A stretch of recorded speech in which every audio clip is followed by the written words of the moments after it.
আমার হাতে এখন কাজ নাই বলে আমার জীবন নির্বাহ করা কষ্টকর হবে তা না। এখন আমি অল্টারনেটে চলে গেছি। আমি কন্টেন্ট ক্রিয়েট করতেছি।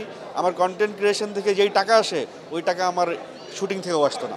আমার কাজ আসলে আমি এখন এমন একজন অভিনেতার পর্যায়ে পড়ে গেছি, যারা এমন একটা পর্যায়ে আছে যে ওদেরকে না পারে নতুনের সঙ্গে মিশেল করাতে, না পারে পুরানের সঙ্গে মিশেল করাতে। তো আমাদের একটা ব্যাচ আছে, যারা দীর্ঘদিন ধরে অভিনয় করেছি এবং সাপোর্টিং রোল করে আসছি।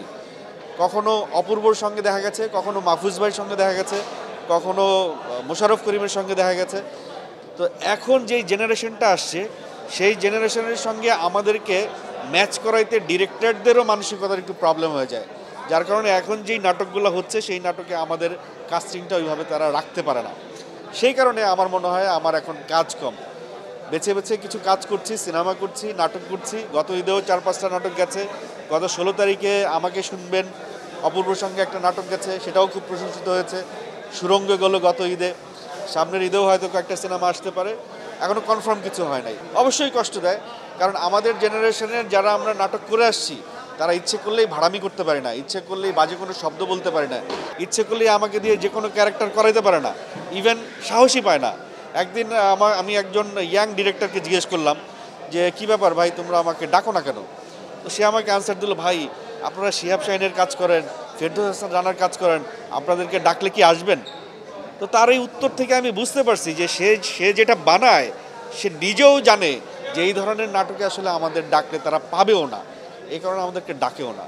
তো তারপরেও ভালো ভালো কাজ হচ্ছে। আমি তো আমার আমার আমার ব্যাকগ্রাউন্ডে আমার বাপ দাদা 14 গোষ্ঠীর কেউ মিডিয়াতে নাই। তো আমি মিডিয়াতে ঢুকছি স্ট্রাগল করে।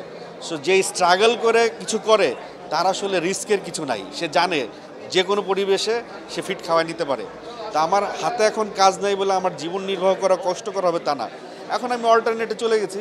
আমি কন্টেন্ট ক্রিয়েট করতেছি। আমার কন্টেন্ট ক্রিয়েশন থেকে যেই টাকা আসে, ওই টাকা আমার শুটিং থেকেও আসতো না।